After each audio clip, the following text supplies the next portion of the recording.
예, 안녕하십니까, 국민 여러분. 자, 추석 연휴를 잘 세우고 계십니까? 자, 오늘도 심동보 제독님 나오셨습니다. 예, 안녕하십니까. 심동보 제독의 실전 이야기는 매주 수요일 저녁 7시입니다. 7시에 와서 보시면 되고, 요거는 제가 또 다운로드 받아가지고 우리 심동보 자유애국TV에도 게재를 하니까 심동보 자유애국TV 가셔서도 좋아요, 구독 신청 많이 누르시고, 거기는 또 제동님이 또 뭐 이렇게 일주일에 한 몇 번 정도 또 새로운 이야기를 해주셨습니다. 예. 지금 그게 좀 여건이 제 집이 아직 안정이 안 돼 가지고 그 집에서 하거든요. 그래서 좀 이게 막 산만해 가지고 뭐 조그마한 저 손자 왔다 갔다 하고.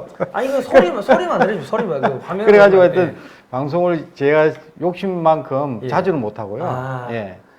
그래서 현재까지 뭐 한 50여 한 것 같은데. 50여 1년. 구독자 수도 조금 늘었어요. 몇 명 정도 됩니까?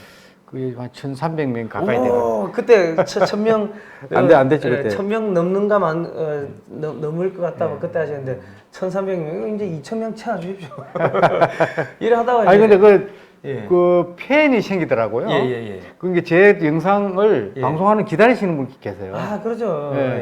그래서 그래서 이건 무슨 뭐 구독자 수가 뭐 욕심을 무조건 내는 게 아니고 책임감을 느껴져요. 이 방송이라는 게 이게 상당히 기다리는 분이 있다니까 또 그래서 좀 그 콘텐츠도 좀 더 한번 면밀히 살펴보고 좀 성의껏 하려고. 그러니까 지금 이제 국민들이 이제 정치 이슈에 대해서는 이제 알 만큼 이제 알게 됐고 그런데 이제 국제 관계가 어떻게 돌아가는지 이런 부분에 대해서 가지고 다각적인 다양한 전문가들의 의견을 듣고 싶어하는 분들이 많은데 심동보 제독의 심동보의 자유애국TV에 가셔가지고 좀 이렇게 많이 듣고 우리 공부를 해야 됩니다. 공부 안 하면 나라 뺏깁니다. 자, 오늘은 그 도산 암창호함 이야기를 좀 해보겠습니다. 지난 14일날 거제도에서 도산 암창호함 진수식이 있었는데 이게 3,000톤급 그 잠수함입니다. 잠수함인데 이제 1번 함하고 2번 함은 그 대우조선 해양이 만들고 3번 함은 또 현대가 또 만들더라고요. 현대중공업이요. 그렇게 있습니다. 그게 정확하게 지난 9월 14일 날 진술을 했죠. 그런데 진술 좀 늦췄어요. 원래 그 이야기도 있었어요. 북한 눈치 본다고. 왜냐면 SLBM 탑재하는 잠수함이니까 북한이 신경 쓰이죠, 당연히. 왜냐면 자기들이 개발한 진짜 힘들게 개발한 SLBM 탑재 잠수함이 이게 있으면 물이 갖다 낼 수가 있거든. 그럼 의미가 없어지잖아요. 그거 가지고 엄청 큰 소리 쳤는데 그게 좀 북한을 불편하게 할 수 있다, 이런 생각을 했겠죠. 왜냐면 북한 인권 문제도 거론 안 하지 않습니까? 남북 지금 정상회담 할 때 북한 눈치 본다고. 그러니까 잠수함 이걸 했는데 이게 진수가 좀 늦춰졌어요. 그래서 9월 14일 날 그래도 문재인 대통령께서 직접 현장에 이제 대우조선해양 옥후조선소 찾아가서 진술을 했는데 이게 정확하게 언론에 보도가 그렇게 정확하게 안 됐더라고요. 그냥 잠수함 재운이 어떻고 저쩌고 이렇게 나오는데 이 정확한 성격은 대우조선해양에서 건조한 게 아니에요. 그럼요. 이게 반반씩 나눠서 건조. 반반씩. 그게 현대중공업하고 대우조선해양하고 중간을 중심으로 해가지고 반반씩 함수 쪽은 한쪽에서 건조하고 한미 쪽 반은 또 어느 조선소에서 건조해서 합친 거예요. 그래서 소위 공동 건조한 거예요. 그 설계도 공동을 하고요. 설계도 공동. 당연하죠. 설계는 그 전에 그 공동 건조하기 전에 설계는 오래 전부터 저 합동 사무소를 만들어 가지고 공동 설계를 했어요. 현대하고 대우조선해양이. 그리고 건조도 공동 건조를 했다니까요. 그 왜냐하면 제가 그 당시에 현대중공업 상무로 있었거든. 그 수사할 당시에 제가 임원으로 있었기 때문에 알죠. 그렇군요. 근데 지금 이게 난리가 났어요. 이 잠수함 건조하니까 난리가 난 게 북한이 난리가 난 게 아니고 일본 애들이 난리가 났습니다. 그 일본의 네티즌들 쭉 반응 보니까 야, 우리나라의 일본인데, 일본의 그 소류급이 한 4,000톤급 되나 보더라고요. 소류급. 야, 거기는 이 대륙간 뭐 탄도미사일 이 탄도미사일 발사 수직 발사대가 없는데, 야, 한국은 늦게 만들었는데 수직 발사대가 있다. 야, 그러면 저게 만약에 도쿄 앞바다까지 슬금슬금 기어와가지고 도쿄 앞바다에서 미사일 쏘면 우리 막을 수 있냐? 못 막는다.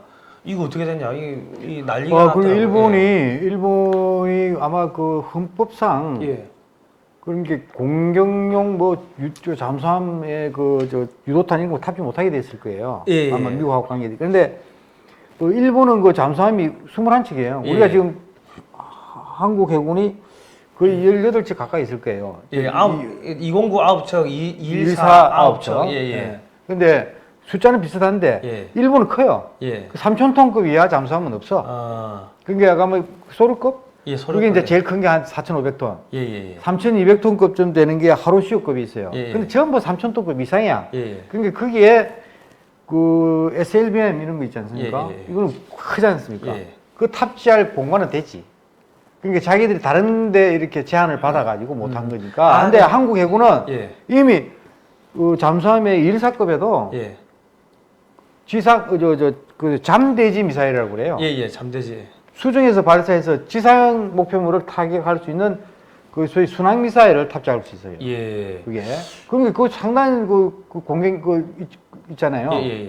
또 뿐만 아니고 잠대함. 그 수중에서 발사해서 함정 공격할 수 있는 수상함을 공격할 수 있는 무기 또 유도탄이 있어요. 그리고 그 앞에 209 1200톤급 209 클래스 장보 1급 잠수함에도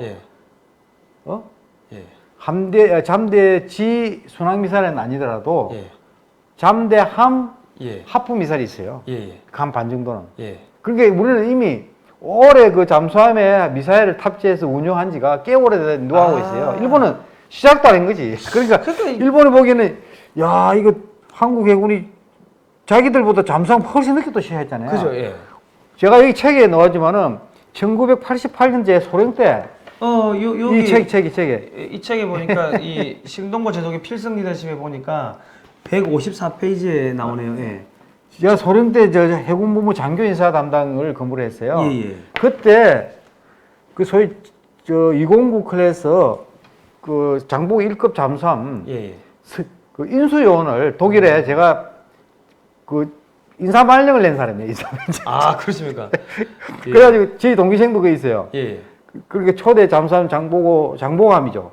장보감 함장도 뭐 그때 다 독일에 인사말령. 근데 장보감 함장이 안병구 제독님이라고 계세요. 그분 잠수함에 관한 책을 최근에 냈어요. 그 준장으로 예편을 하시는데 제가 존경하는데 그분이 초대 함장이에요. 근데 인수요원 선발 때문에 제가 귀찮을 정도로 장교 인사 담당 그 사무실에 매일 출근하듯이 했어요. 분석이가 제일 우수한 자원, 그러니까 자기들 얼마나 사명감이 가지겠어요? 잠수함 처음 운영을 하는데. 그래가지고 살다시피 하면서 이 사람 좀 해달라, 저 사람 해달라, 좀 가능한, 그거는 중요하지 않습니까? 그래서 가능한 그 건의를 수용을 해서 발견된 적이 있어요. 그게 1988년이에요. 사실 일본은 그 전에 이미 잠수함 가졌었다니까. 그러면 아니 일본은 그 전에 아니고 2차 대전 때 잠수함을 만들어서 태평양인데 미 해군은 함정을 공격을 했잖아요.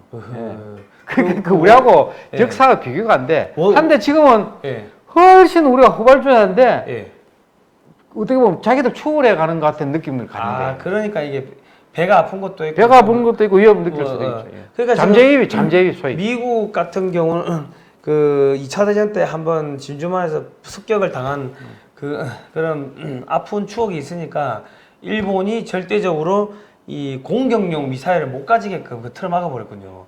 그러니까 아니 일본의 그 F-15J 같은 경우도 공대공 미사일은 탑재가 되는데 지상을 폭격할 수 있는 공대지 미사일은 탑재를 못하게 되더라고요. 2차 대전 표준국이 돼가지고 그 법으로 우리나라보다 훨씬 제한이 많아요. 우리나라는 그 정도 법이 제한이 없잖아요. 군대를 설립하고 하는 데 대해서는. 근데 일본은 법으로 군대를 못 가지게 돼 있어요.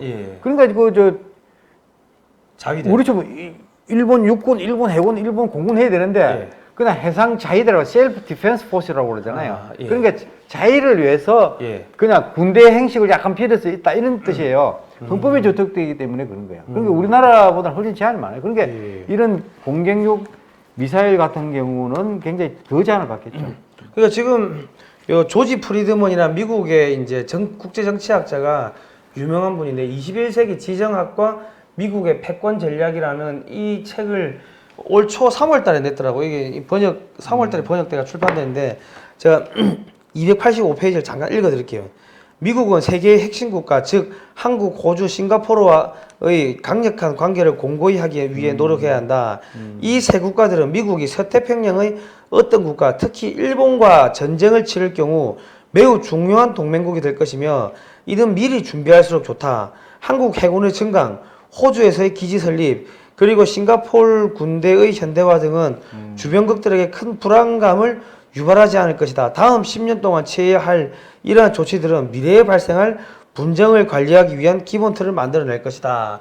이렇게 돼 있고, 이 한국 편에 있어가지고는 한국이 서태평양 지역에서 가장 미국의 그런 전략적 패권 전략의 중요한 국가이며 한국이 의지할 수 있는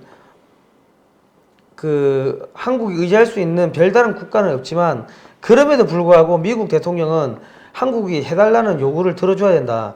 다음 10년 동안 한국이 서태평양 지역에서 미국이 가지는 가장 중요한 관계가 될 수 있기 때문이다. 네. 미국은 그러니까 한국이 왜 중요한가 이게 써놓은 게 일본과 중국을 동시에 견제할 수 있다 이렇게 써놨더라고요. 그러니까 이제 프리드만 교수의 이제 개인 견해일 수도 있고 또 이 유사한 생각을 미국의 국제 정치학자나 안보 전략 이런 분들 국가들이 가지고 있는 걸 저도 몇 번 들었어요. 그런 얘기를.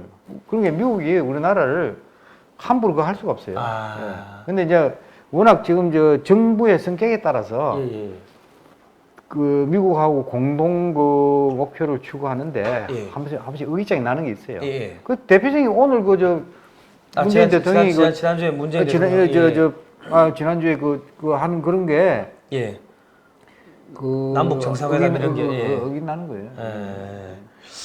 그러니까 큰 전략적 이해는 굉장히 이제 그 정부 성격에 관계없이 일관되게 미국이 중요하게 생각하는 게 있는 거예요. 그러니까 이 책에 보니까 중국이 너무 빨리 무너져가지고 일본이 영향력을 확대하고 그 경제력을 회복한 다음에 해군력을 키우고 그 해군력을 바탕으로 아시아에서 미국을 몰아낼 것을 지금 걱정해야 되고 그러고 이 러시아의 천연 자원을 일본이 수입을 하게 되면은 과거에 그 미국이 일본의 천연 자원을 끊어버렸지 않습니까? 그러니까 일본이 천연 자원을 러시아에서 수입하게 되면은 러시아의 천연 자원과 일본의 기술력과 경제력이 결합이 돼버리면은 미국이 힘들어질 거다. 아시아 쪽에서 이런 이야기를 하고 서쪽에서는 똑같은 케이스로 이제 독일의 그런 경제력과 기술력이 러시아의 천연 자원하고 결합되는 걸 막아야 된다. 뭐 이런 이야기를 써놨더라고요. 그래서 그런지 지금 한국의 이 도산 안창호함 3,000톤급 물론 자기들도 갖고 있는데 엄청나게 경계를 많이 하더라고요. 경계를 할 수밖에 없습니다. 제가 현역에 있을 때도 그 일본 해상자위대하고 교류가 있어요. 또 아주 제 친한 친구도 있어. 대위 때 미국에 유학을 갔는데 그 해상전 학교라고 있어요. 그 내가 클래스메이트야. 근데 그 비오쿄도 같이 바로 옆방이고 이렇게 워낙 친하게 지냈는데 그 친구가 나중에 제가 대령 때 미국 국방대학원 내셔널 워커 칼리지 워싱턴에 있어요. DC에 있는데 그거 다닐 때도 연락이 왔어요. 편지 주었는데. 근데 그런 안자이 스토무라는 일본 장교를 비롯해서 또 일본 해군하고 교류가 있어요. 우리가 갱년제로 한국 해군하고 탐색 및 구조 훈련 해요. 그거는 전혀 그 인도적인 작전이잖아요. 그거는 같이 훈련하고 그리고 우리가 또 일본에 방문해서 하고 그쪽에서 타고 일본 해상자위대 함정이 우리나라 진해항에 들어와서 또 같이 연합 훈련을 해요. 그런 식으로 교류가 있는데 또 물론 우리 그 순항훈련 때 왜 사관학교 4학년들이 졸업반 때 그죠, 예. 해외 쭉 다니면서 순환훈련을 해요. 그죠, 예. 그래서 크루즈 트레이닝이라고 그래요. 예. 그때 일본에 기항하는 경우가 많아요. 아. 뭐 사시보도 들어간다, 요코스카도 들어가고 이런 식으로. 예. 그리고 또 교류. 근데 사석에서 이제 가르다 보면 신교로 활동을 하다 보면은 뭐 이 속에 있는 이야기 좀 하지 않습니까? 예. 편하게 뭐 예. 식사하면서도 하는데 거기 본심이 노는 게 한국 해군은 겁나는 게 없대. 근데 딱 하는 게 잠수함. 잠수함. 한국 해군의 잠수함은 상당히 그게 되는 거예요. 신경이 쓰이는군요. 신경이 쓰인다 이거. 왜냐면 이게 안 보이니까. 이게 탐지도 잘 안 되고. 예. 이 잠수함이 모르게 일본 연안에 예. 예를 들면 도쿄만에 딱 앞에 와 있었다 이거. 예. 자기 탐지 못했으면 그냥 그거 있는 거예요. 자기 코앞에 잠수함이 와 있다고 생각해 보세요. 예. 기분이 안 좋지. 근데 어떤 세력도 예. 일본 수도 도쿄에 예. 코앞에 갈 수 있는 문에 안 띄고 갈 수 있는 세력이 없어요. 공군기가 못 가죠. 예. 육군이 지상병력이 그걸 어디 가요? 예. 근데 해군 함정 수상함도 그걸 못 가. 다 그 탐지가 되고 알게 되잖아요. 예. 잠수함은 예. 마음만 먹으면 갈 수 있는 거예요. 그런데 거기가 잠수함이 예. 예를 들면 우리 114급 이미 가지고 있는 114급 잠수함이 예. 잠대지 크루즈 미사일을 예. 장착한 잠수함이 그 코앞에 가 있다고 한번 생각해 보세요. 기분 안 좋겠죠, 그거. 야, 그러면 뭐 일본의 도쿄의 주요 시설 뭐 여차하면 타격할 수도 있겠네요. 예. 그러니까 유사시는 그럴 수도 있다는 거죠. 예.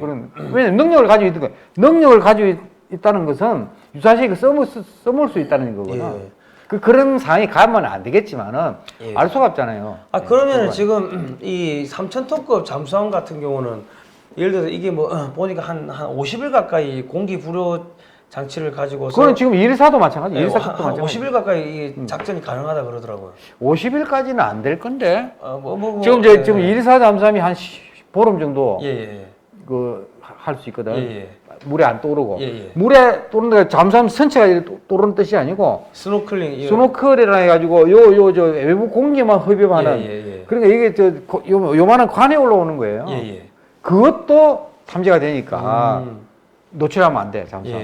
그래서 완전하게 잠항한 상태에서도 작전이 장시간 돼야 되거든. 그러면은 한국 해군이 예를 들어서 원자력 잠수함을 갖는다는 거는 그 앞에 원자력 잠수함은 무제한이니까. 추진력이 무제한이라니까요. 그 이상 좋은 게 없어. 그 앞에 그냥 도쿄만 앞에 한 3개월, 한 6개월 그냥 앉아가지고 아니야, 한 물속에 들어가면 6개월 이상 있어요. 핵잠수함, 원자력 잠수함. 그러면 그 앞에 어디 있는지 몰라. 그러니까 그래서 지금 말이죠. 잠수함을 가장 대표적인 전략 무기라고 그러거든. 그게 전략적 무기라 이거야. 그러니까 언제든 이게 전쟁 억지력을 잠수함 이상 가진 게 그 수단이 없어 현재까지. 그다음에 가장 중요한 보복력. 보복력은 그것 때문에 이게 소위 3차 대전 그 핵전쟁이 예방한다는 얘기가 있어요. 왜냐면은 예를 들면 핵전쟁이 일어났다 이게야. A 국가와 B 국가 간 핵전쟁이 일어났어. 쌍거리 예를 들면 다 사라졌어. 응?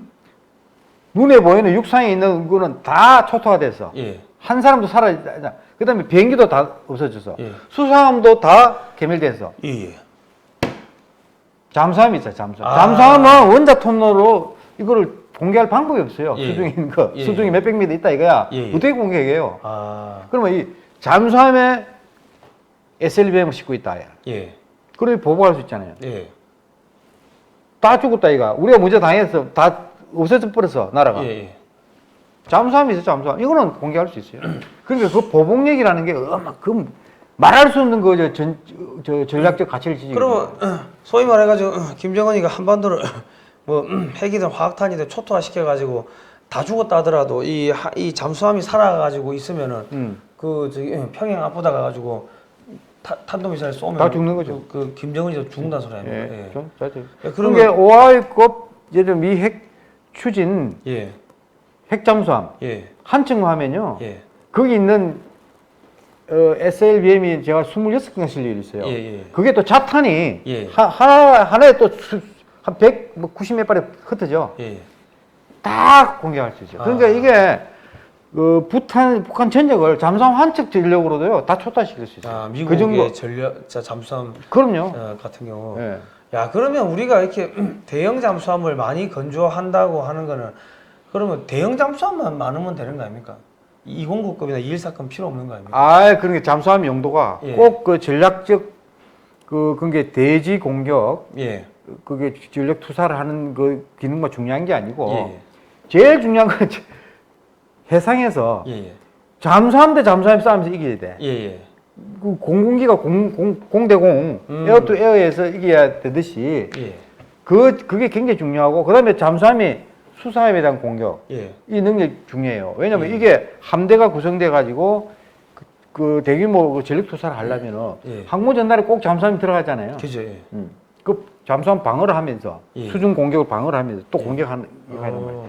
그러려면은 뭐 항모 전단용뿐만 아니라 소규모 그 작전을 하더라도 예. 기능별 그게 필요하다니까. 그러니까 조그만 잠수함은 제일 핵심은 예. 큰 잠수함은 잘 발각이 되잖아. 탐지가. 예. 아무래도 이게 소음이 있으니까 이게 예. 저 음파 예. 음파 저 반향 그 하는 면적이 넓잖아요. 예. 당연히 작은 잠수함에 비하면 탐지될 확률이 높죠. 예. 그 잠수함은 탐지가 되면 끝이야. 예. 그 음밀성이 제일 중요하거든요. 아, 그러니까 잠수함은 가능한 작으면서도 능력을 가진 게 중요하고 그다음에 두 번째 소음이 없어요. 소음. 예. 왜냐면 전부 잠수함은 음향을 가지고 탐지를 해요. 예. 수중에 탐지할 수단이 없어요. 음향을 가지고 한다 이거. 전파를 가는 게 아니고. 예. 그러니까 음향이 그 액티브가 있고 패시브가 있는데 예. 우리가 음파를 직접 쏘아가지고 돌아오는 걸 해가지고 탐지하는 방법이 있고. 예. 근데 음파를 쏘면은 쏘는 거 자체가 발각이 돼. 그렇죠? 아, 예. 소리가 나게 띵띵 나간단 말이야. 근데 음파를 안 쏘면서 탐지하려면 듣기만 하면 듣기만. 예. 근데 잠수함에 나는 소음이 있잖아요. 스크루가 돌아가는 소음, 뭐 선체 내외, 뭐 기계음 소음 이런 게 나잖아요. 예. 이게 다 잡아내요. 아, 그 우리나라 209급은 그러면 소리 작으니까 거의 안 나. 아주. 그러니까 그러면 그 림팩 가서 훈련을 해보면요. 예. 그 우리 209이 제일 작은데 잠수함은 예. 그 탐지를 못해 애를 먹어요. 아. 그리고 그러니까 그때 우리 제가 2008년에 예. 저 구축함 합장할 때 예. 참가를 했어요. 예. 우리 잠수함도 갔거든. 예. 못 잡아내. 아. 미국 수상함이 열 몇 척이 격침됐어요. 그러면 이런 우리나라 잠수함들이 뭐 크고 작은 잠수함들이 서해안에 쫙 깔려 있으면은 이 중국 잠수함들은 꼼짝도 못, 중국의 이 항공모함이나 이런 거 꼼짝도 못 하겠네요. 근데 서해는 잠수함 작전에 좀 제한을 받거든요. 예. 수심이 높잖아. 아. 그러니까 아마 3,000톤급 이런 잠수함은 죄송합니다. 예. 물을 좀 드셔야 될 것 같아요. 그 수심에 작전 제한을 받을 거예요. 예. 근데 209 클래스는 예. 작잖아요. 예. 그런 게 좋죠. 그러니까 근데 그보다 더 작으면 더 좋아. 그 북한이 예. 천안함 폭침시킬 때 들어온 6호급 예. 이런 잠수정이거든. 예. 그러면 불과 한 300톤이래요. 예. 그러니까 작은이 들어오는 거야. 그러니까 이게 큰 잠수함은 큰 잠수함대로 그 역할이 있고 또 뭐 중간급, 작은급, 작은 그렇죠. 사이즈는 각 사이즈마다 특징이 있다는 거죠. 특성이. 그게 한국 해군이 예. 굉장히 지혜롭게 예. 잠수함 전력을 발전시킨 거예요. 예. 청평에서 조그마한 잠수함부터 예. 독일에서 조립해가지고 예. 그다음에 이번함부터 자체 건조를 해서 예. 9척 운용을 하잖아요. 예. 그다음에 그것을 또 톤수를 1800톤 내리가 214급을 하면서 AIP로 만들고 예. 공기 부료 예. 추진 체계를 해서 그다음에 잠대지 크루즈 미사일까지 탑재하는 그런. 근데 이번에 3,000톤 하면 이제 SLBM까지 탑재하는 이게 그다음에 이제 아주 그냥 원자력 잠수함은 넘어가고 예. 뭐 그다음에 이제 그거 아마 이제 3,000톤급이 배치 1, 2, 3가 나올 거예요. 예. 최측은 배치 1. 예. 그게 지금 현재 예. 초기 모형, 기본 설계 그대로. 그다음에 이제 배치 2 하면 좀 업그레이드. 조금 업그레이드 시키겠죠. 예. 배치 3 하면. 그 업그레이드 시킨다는 얘기는 주로 예. 무장하고 추진 체계 이걸 업그레이드 시킬 거예요. 그러니까 물론 또 탐지 체계도 새로운 게 있으면 또 그 업그레이드 시키는데 예.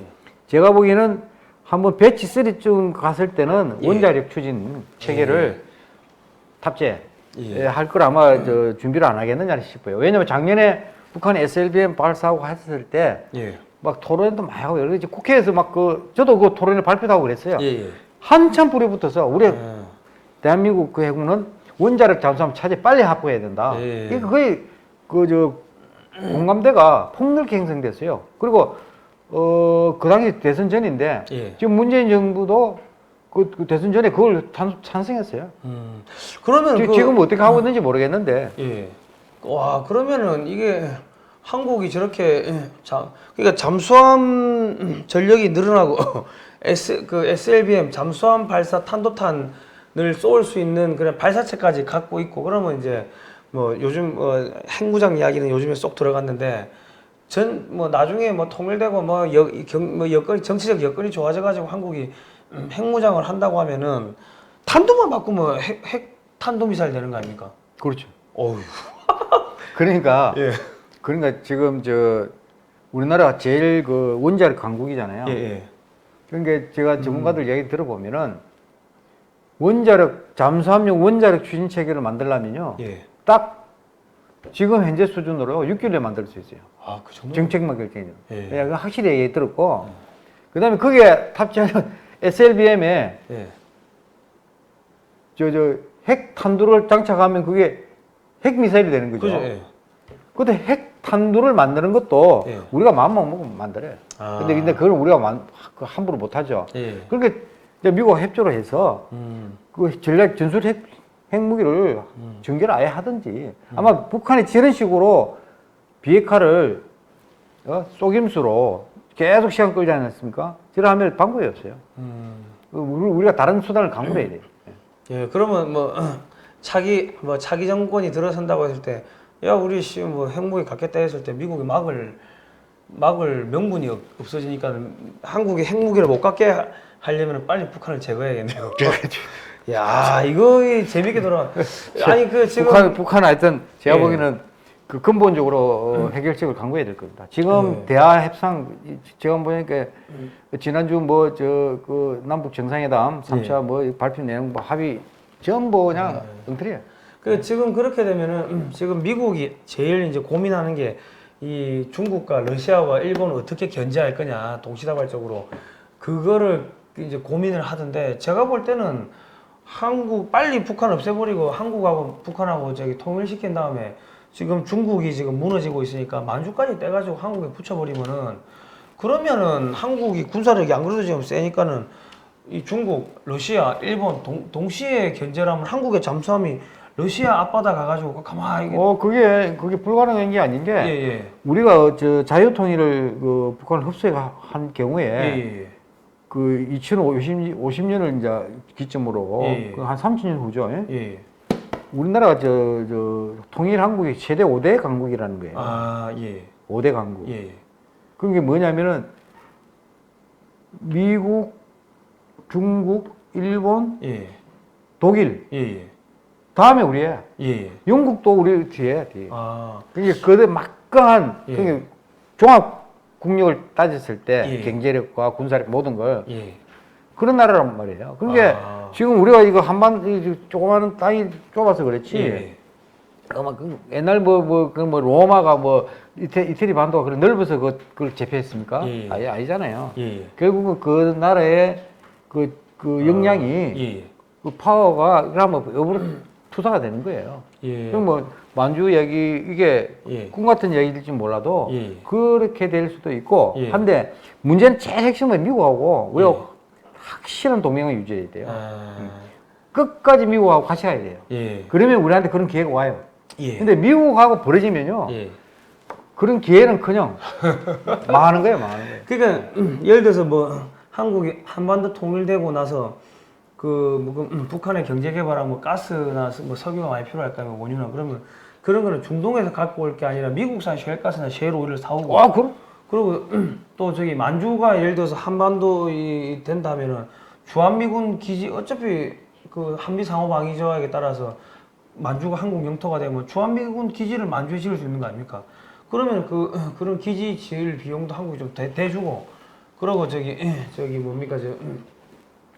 거기서 만주에서 쓰는 석유나 가스도 미국에서 또 사오고 하면은 미국은 한국 물건을 엄청나게 많이 사오면은 한국은 돈을 많이 벌어가지고 미국 셰일가스 사오고 미국에 또 뭐 무기도 좀 사오고 미국에 뭐 주한미군 주둔 뭐 기지 만드는 비용도 대주고 이러면은 상부상조 아닙니까? 돈이 계속 미국과 한국 안에서 계속 돈이 왔다 갔다 하면 도니까 그러면 미국 입장에서도 야 이거 뭐 좋다야 편하네 그래 되는 거 아닙니까? 예. 그래서 미국하고 잘 지내야 되고요. 예. 그리고 사실은 이게 삼천톤급 잠수함 우리 독자 설계해가지고 막 세계에서 12번째라고 그러더라고요. 잠수함을 독자 설계해서 건조까지 이런 규모의 한 나라가 우리나라 12번째래요. 그게 국력 수준은 비슷한 게 아니에요. 근데 그보다 이제 앞으로 더 나아가겠죠. 근데 이것도 미국이 어느 정도 도움이 있었을 거예요. 우리가 아무리 그래도. 그 이 책에 보니까 한국이 해군력 키울 수 있도록 도와줘야 된다 뭐 이런 내용이 있던데 뭐 그런 것들이 많이 작용. 그리고 지금 해군에 쓰는 교리 있죠. 전술 교리. 육군, 해군뿐만 아니라 다 마찬가지예요. 우리나라 군이 미 전술 교리가요. 거의 90% 이상이에요.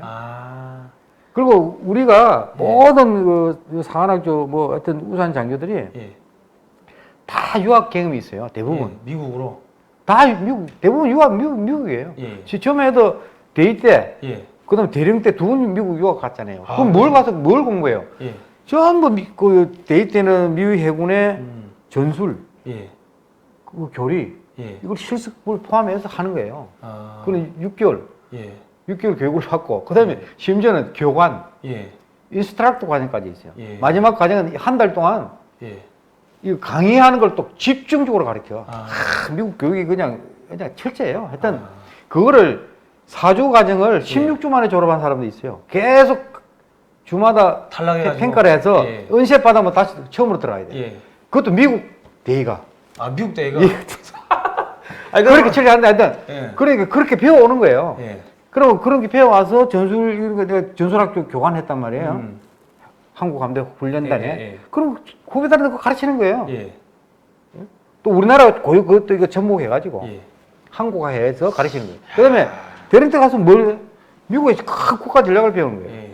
그 학위 제목이 국가 안보 전략이란 말이에요. 그러면은 미국이 어떤 그 세계 전략을 어떻게 하고 국내 이런 거 전부 정치적인 그 스테이트 크래프트까지 포함해서 배워오는 거예요. 배워서 그 수준에 맞게 또 해군대학이라든가 우리 국방대학교라든가 이런 데서 또 적용하는 거예요. 그러니까 이게 한국이라는 이게 군사적으로도요 동맹이라는 게 그런 거예요. 다 녹아 있다니까 미국 그 교리나 이게 문화적인 거는 말할 것도 없고. 그게 우리가 미국을 이렇게 해가지고 우리가 뭐 어떻게 하겠다 우리끼리 잘해보겠다 불가능하다 불가능. 그리고 그 자체가 망조가 되는 거예요. 전 저는 그렇게 생각해요. 그러니까 그 정도 같은 사실 뭐 한국 해군이나 미국 해군이나 또 그러니까 지금 한미연합훈련 예를 들면 하죠. 미국 그 전술 교범을 가지고 훈련하는 거예요. 왜냐면 그 신호서가 있거든요. 예를 들면 ATP라는 게 있어요. ATP 볼륨 1, 2, 3 나오는데 이게 함정들이 해상이 기동을 하지 않습니까? 그걸 전부 막 정보를 보내고 텔레타이프로 보내고 이런 못 하잖아요. 신호에서 딱 나간단 말이야. 수기 수기 이런 게 다 신호 알파벳 숫자 이렇게 돼 있잖아요. 또 함정에 올리는 기류 이것도 다 그게 기 하나하나마다 의미가 있죠.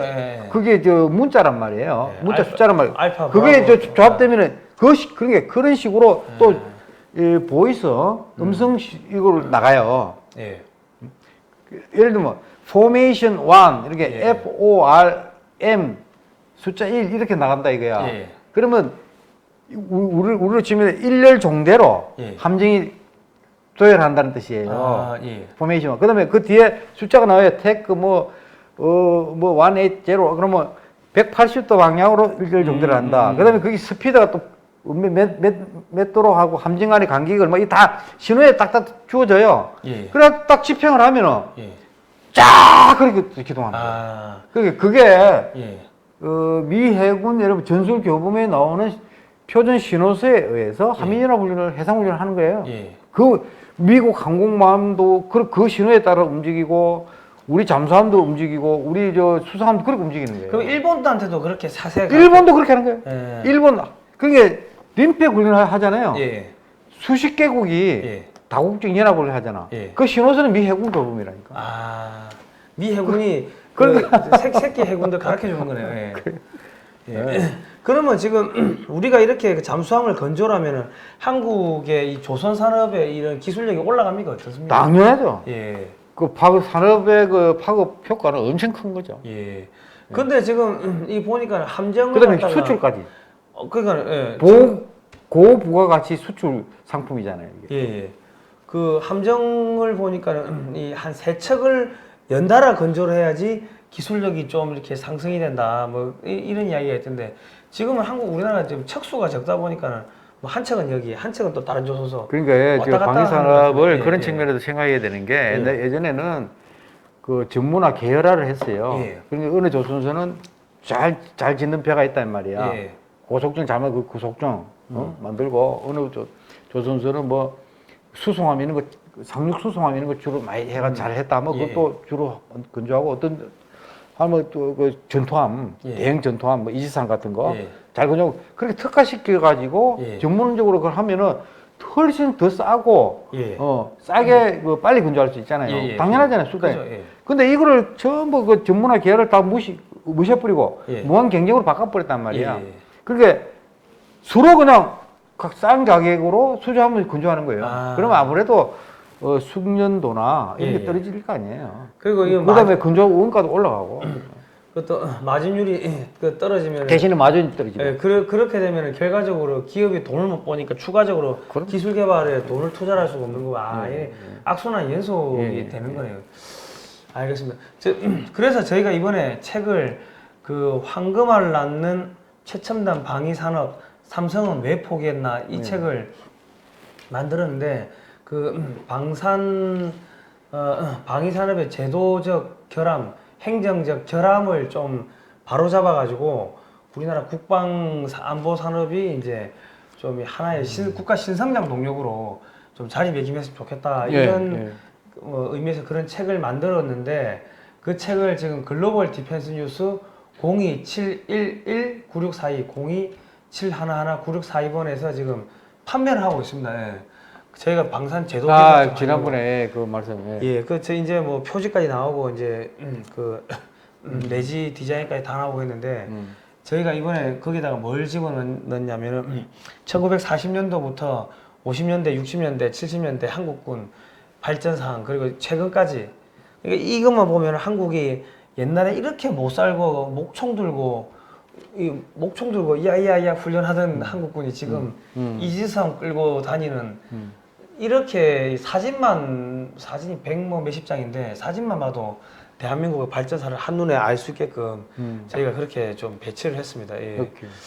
아무튼 오늘 또 장시간 이 시간 내주셨는데요. 아무튼간에 지금 미국이 어쨌든 간에 한국이 미국하고 관계가 좋아진다면 미국은 한국을 전폭적으로 지지할 거란 말씀이지 않습니까? 국민 여러분, 이 한미 동맹이요, 뭐 안보는 뭐 미국, 경제는 중국 이렇게 안 됩니다. 안보도 미국, 경제도 미국. 미국은 우리나라를 좋아하니까 우리도 미국 좋아하면은 갑자기 하늘에서 돈벼락이 떨어지지 않겠나 싶습니다. 그게 뭐 주한미군 철수하라, 뭐 효순 미선 상건데 뭐 또 심했잖아요. 그런데 그 역사를 보면은 특히 좌파 운동권에서 반미 이걸 기치를 많이 그런데 하여튼 그분들이 집권을 하면은 항상 한미동맹이 중요하다고 얘기해요. 지금 문재인 정권도 그렇죠. 한미동맹, 한미동맹을 강화하고 뭐 항상 이야기한다니까. 하는데 실제 하는 거 보면은 내용이 문제가 있다니까요. 문제가 있어요. 왜냐면 미국하고 이게 공동의 그 전략적 목표를 추구하는 데 대해서는 호흡을 같이 해야 되잖아요. 근데 미국은 북한의 핵 비핵화 진전이 있기 전에는 대북 경제 협력 신중해야 된다. 같이 가야 된다. 이렇게 얘기하는데 덜렁덜렁 합의하고 말이죠. 북한의 핵 리스트도 안 내놨고 비핵화 구체적인 그 계획도 안 내놨는데 경제 협력하고 뭐 철도 도로를 뭐 착공식을 하겠다는 동 개성공단을 다시 뭐 하겠다는 동 이런 이야기하면 안 되는 거예요. 그리고 하나만 여쭤볼게요. 그 10월달에 국정안함식을 제주 뭐 우리 해군 기지에서 하는데 그 보니까는 그 미국의 그 노널드 레이건 항공모함도 들어오고 뭐 핵잠수함도 들어오고 함정이 몇십 척이 들어오더라고요. 그 국제 관함식 같은 경우는 그 한번 그렇게 해가지고 이 함정들이 쭉 모이기 시작하면 그거는 이좀 뭐라 해상 무력 시위의 성격도 좀 있다고 봐야 됩니까? 무력 시위죠. 그것도 일종의 예, 무력 시위인데 예. 그 해군역의 그 기능 중에 예. 여러 가지 기능이 있잖아요. 뭐 그 중에 현시라는 게 있어요. 프리젠스. 응? 현시라는 거는 그 해군역을 이렇게 보여주는 거죠. 예. 보여줌으로써 누구한테 보여주느냐? 국민들한테 일단 보여주고요. 예. 국제사회에 보여주는 거예요. 예. 보여줌으로써 국민들한테는 일단 그걸 우리 해군에 대한 뭡니까 자부심이 높아지잖아요. 예. 국민들이 자부심이 이게 굉장히 중요하대. 예. 자부심이 높아짐으로써 국민들이 군에 대한 신뢰를 높이면서 국민들의 기백이 높인다니까요. 그 효과가 있다. 근데 해외는 외국에는 우리나라 이걸 힘을 과시하는 거죠. 과시해가지고 우리 함부로 하지 마라. 예. 우리 이 정도 힘 있는 나라다. 예. 그 협력을 내한테 구해라. 예를 들면은 뭐 그런 거예요. 아. 그리고 이제 이게 대통령이 그 국군 통수권자가 그걸 주로 주관해요 사회를. 예. 국군 통수권자에 대한 그걸 보여주는 거죠. 그 군의 예. 그 충성심, 예. 응? 로열티를 보여주는 거예요. 아, 그러면 그러니까 이게 제가 1998년도에 1998년이죠. 예. 제1회 관함식 행사를 했어요. 예. 제가 함장할 때 했다니까. 아, 그렇습니까? 예. 제가 제일 선도함 함장에 해서 알아요. 예. 엄청 신경 써요. 예. 근데 그때 김대중 대통령이 직접 왔어요. 예. 그때 이제 KDX-1 광개토도행함이라는 3,000톤급 구축함이 처음 나왔어. 예.